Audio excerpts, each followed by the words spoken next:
क्या आपके साथ भी ऐसा होता है कि मार्केट में जब आप लॉन्ग करते हो तो मार्केट नीचे चली जाती है, जब शॉर्ट करते हो तो मार्केट ऊपर चली जाती है? तो ये किस वजह से होता है कि मार्केट में एक कैंडल लेंस थ्योरी नाम का कॉन्सेप्ट है जो कि इस चीज़ के अंदर पूरा पूरा परफेक्ट बैठता है। ठीक है, तो मार्केट में कैंडल लेंस थ्योरी किस तरीके से काम करती है उसको कैसे देखेंगे। और कैंडल लेंस थ्योरी का मतलब ये होता है कि एक कैंडल और उसकी रेंज। अब कैंडल रेंज से हम समझते हैं कैंडल लेंस क्या होती है। एक कैंडल होती है जिसका हाई होता है और उसका लो होता है। ठीक है, जैसे कि हाई है और ये लो है।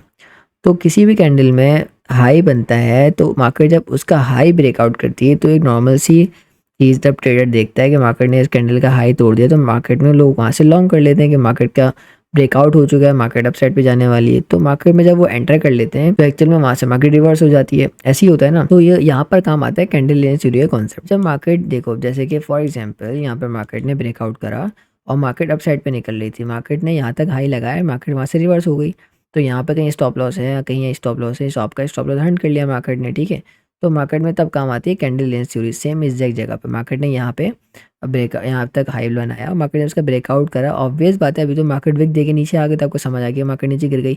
लेकिन जब तक आप इस चीज़ को समझोगे नहीं ना तो मार्केट में आप ज़्यादातर ट्रैप ही हो जाओगे। ये रीज़न होता है। CRT कॉन्सेप्ट इसलिए बहुत इंपॉर्टेंट होता है। ये आपकी ट्रेडिंग को इन्हेंस कर सकता है, ना कि फुल प्रोफेशनल ट्रेडर बना दे। सिर्फ इन्हेंसमेंट के लिए होती है सब चीज़ें। आपको सब इंडिकेट करता है कि हर चीज़ को देखो और समझो कि मार्केट में चल क्या रहा है। ठीक है, तो कैंडल लेंस थ्योरी के अंदर सबसे पहले हमारी रिक्वायरमेंट होती है एक कैंडल। ठीक है, हमारी रिक्वायरमेंट है एक कैंडल। एक कैंडल है, उसका हाई है और एक उसका लो है। अब सेकंड कैंडल खुलती है मार्केट में, सेकंड कैंडल खुली मार्केट में, ये बन रही है कैंडल, मार्केट ऊपर गई, इसका हाई तोड़ के मार्केट ऊपर गई और फिर मार्केट क्लोजिंग हो गई नीचे। ठीक है, और मार्केट हो गई नीचे क्लोज। ठीक है, मैं कैंडल थोड़ी बड़ी बना रहा हूँ ताकि समझ आए। मार्केट नीचे क्लोज हो गया और मार्केट ने छोड़ दी विक ऊपर।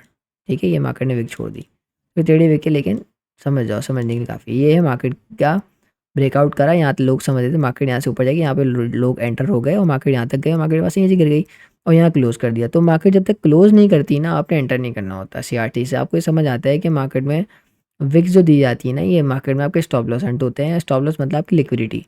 तो स्टॉप लॉस ये नहीं होता कि मार्केट को पता होता है कि आपका स्टॉप लॉस कहाँ, मार्केट को सिर्फ ये पता है कि ऑर्डर कहाँ पे लगा हुआ है। ठीक है, उसको सिर्फ ऑर्डर से अपना मतलब होता है। ऑर्डर होगा तो मार्केट में सेल कर सकेंगे कोई। देखो, जब तक बायर नहीं होंगे ना तो किसको सेल करेगा? सेलर, खुद सोचो। और अगर सेलर नहीं है तो बायर किससे बाय करेगा? अब ये क्या हो गया, मार्केट में यहाँ पे आपका ब्रेकआउट हुआ और मार्केट ने इसको सस्टेन नहीं करा। मतलब यहाँ पे स्ट्रेंथ नहीं थी जो दिख रही थी, सिर्फ वो सिर्फ और सिर्फ ऑर्डर लेने के लिए मार्केट अपसाइड पे, मार्केट वापस नीचे गिर गई। तो जब भी इस कैंडल का जब हाई टूटता है तो उसके बाद हमें क्या करना पड़ता है? वेट करना पड़ता है कि मार्केट वापस से अगर उस जोन के अंदर आती है तो इसका मतलब ये फेक ट्रैप था, तो आप ट्रैप से बच जाओगे इससे। ठीक है, इस केस के अंदर देखो, मार्केट में एक हाई लगा, मार्केट ने उसके बाद उसका ब्रेकआउट करा एंड मार्केट वापस नीचे क्लोज हो गई। ठीक है, तो ये हो गया CRT। एक और एग्जांपल ये है कि मार्केट में एक ही बुलिश कैंडल बनी है, मार्केट ने इसका हाई तोड़ा, मार्केट नहीं है, नीचे क्लोज कर दिया, मार्केट ने वहाँ से गिर गई। ठीक है, एक ये कॉन्सेप्ट ये हो गया। ठीक है, एग्जाम्पल। और एक और दिखाता हूँ। बुलिश कैंडल होना ज़रूरी है। ठीक है, बुलिश कैंडल होनी चाहिए। ये बुलिश कैंडल बनी है, मार्केट ने इसका हाई तोड़ा, मार्केट ऊपर आई और मार्केट ने नीचे क्लोज करा, मार्केट वापस नीचे गिर गई। ठीक है, तो आपका स्टॉप लॉस आपने सेल साइड पे ट्रेड ले लिया, आपका स्टॉप लॉस नहीं हुआ। ठीक है, तो आपको इस चीज़ से आइडिया लगेगा कि ये जो पंप है ये फेक पंप है और यहाँ पे मार्केट में मैं एंटर नहीं करना। तो आप एक कैंडल का वेट करते हो। देखिए, एक कैंडल बनती है, उसके बाद एक कैंडल का वेट करते हो कि वो कहाँ क्लोज होती है। अगर नीचे क्लोज होती है मार्केट की डायरेक्शन पे डाउन साइड पे ही होती है। ठीक है, ऐसे ही अप ट्रेंड का भी होता है। मार्केट में अगर एक बाय साइड की बड़ी सेल कैंडल मिलती है ना, जैसे उसके लिए हमें बाई चाहिए थी कि हमें बायर प्रेशर पता लगे। अब इसके लिए हमें सेल कैंडल चाहिए। अब सेल कैंडल फाइंड आउट कर लेते हैं कि उसके अंदर कौन सी सेल कैंडल हमें चाहिए होगी। जैसे कि ये सेल कैंडल है। ओके, ये सेल कैंडल है, मार्केट ने इसका वाइप करा, मार्केट नीचे गई, यहाँ तो इसका लो टूटा, लोग समझे कि मार्केट में सेल होगा, मार्केट ने ब्रेक डाउन कर दिया, मार्केट नीचे गिर जाएगी। तो मार्केट ने यहाँ पर इसको ब्रेक डाउन दिखाया और मार्केट वापस ऊपर आ गई, यहाँ क्लोज कर दिया। तो यहाँ से एंटर करके मार्केट वापस ऊपर साइड पे चली गई। तो ये होता है कि मार्केट में आपका स्टॉप लॉस बच जाते हैं, कम हो जाते हैं। लेकिन फिर वही बात कि मार्केट में प्रोफेशनल ट्रेडिंग भी इससे नहीं होती।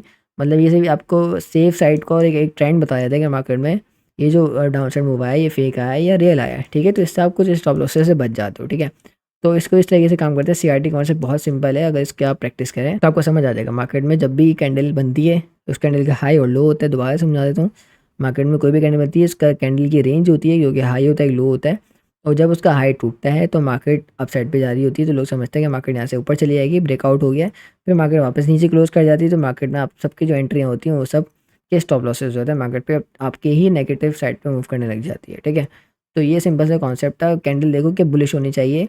अगर आपको देखना है ट्रेंड मार्केट डाउन साइड पे आएगी तो आपका एक ट्रेंड बुलिश हो और आपका कैंडल बुलिश बने, उसकी नेक्स्ट कैंडल अगर उसका हाई तोड़ के नीचे क्लोज कर जाती है तो फिर ये है कि आपको मार्केट का मतलब वो फेक मूव था, मार्केट वहाँ से डाउन साइड पे। ऐसे ही बाय साइड के लिए होता है कि मार्केट में एक सेल कैंडल बने, उसका लो ब्रेक डाउन हो, मार्केट उसके बाद अपर क्लोज करे, फिर मार्केट वहाँ से अप साइड मूव करने लग जाती है। ठीक है, तो ये सिंपल सा कॉन्सेप्ट था, आई होप आपको समझ आ गया होगा। अगर आपको ऐसे ही कॉन्सेप्ट और समझने हैं तो आप चैनल को सब्सक्राइब कर लें और कमेंट में बताएं आपको समझ आया या फिर नहीं आया। मिलते हैं नेक्स्ट वीडियो के अंदर, अपना ख्याल रखिएगा, अल्लाह हाफिज़।